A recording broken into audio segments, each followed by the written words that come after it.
All right, today we are diving headfirst into the absolute heart of The Great Gatsby. We're talking Chapter 5. This is it. This is the moment the entire novel has been building towards, that long-awaited, 5 years in the making reunion of Jay Gatsby and Daisy Buchanan. And that's really the central question here, isn't it? Think about it. Gatsby has spent half a decade, not to mention a staggering fortune, all to orchestrate this one single afternoon. The stakes, they literally couldn't be higher. So what actually happens when that perfect, polished illusion finally crashes into reality?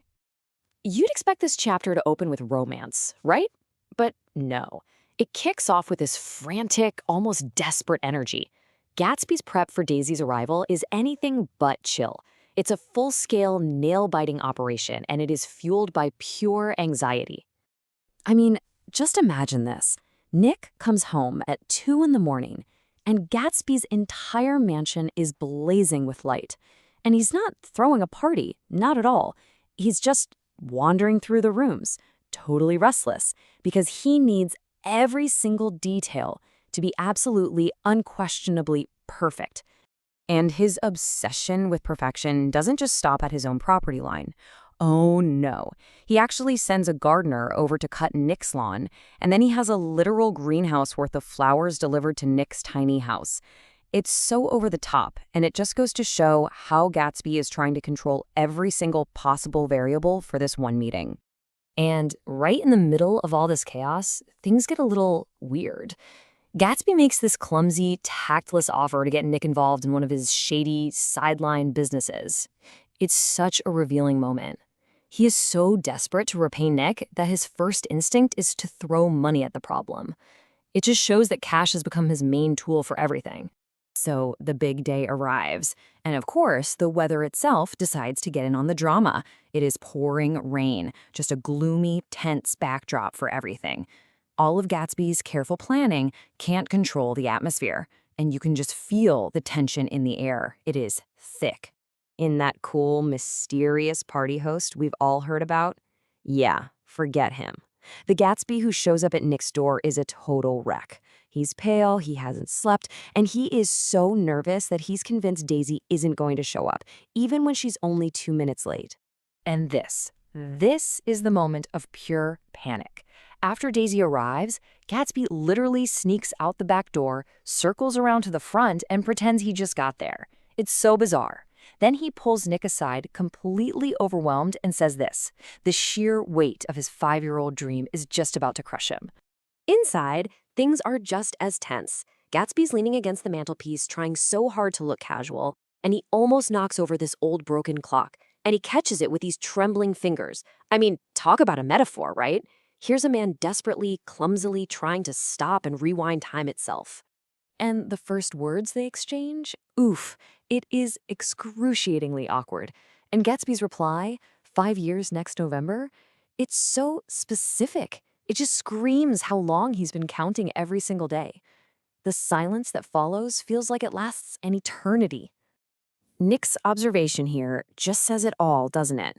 It endured horribly. The air is just thick with 5 years of unspoken words, and at this moment, it really feels like the whole dream might just collapse right there in that horrible, awkward silence.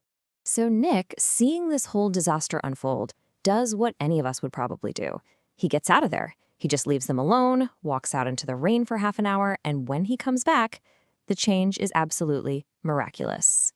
And wouldn't you know it, just as their moods realign, the world outside follows suit. The rain that perfectly mirrored all that anxiety, it stops. And suddenly, sunshine is filling the room. It's like the entire world is sighing in relief. The emotional shift is complete. And the reversal is just absolute.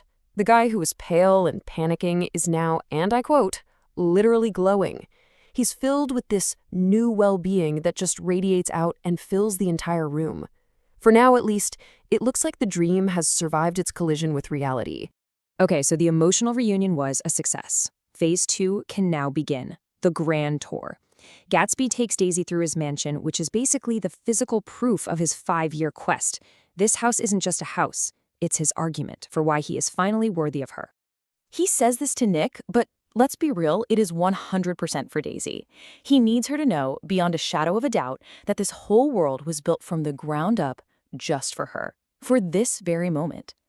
It's also him correcting that old lie about inheriting his money.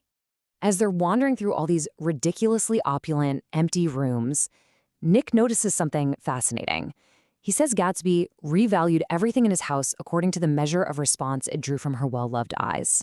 It's like every single object is just a prop, and its only value is how she reacts to it. And this brings us to what is maybe the most iconic scene in the entire chapter, if not the whole book. In his bedroom, Gatsby just starts pulling out his shirts. He opens his cabinets and starts throwing them, one by one, onto a table. Piles of linen, silk, and flannel in this incredible, many-colored disarray. And Daisy just breaks down.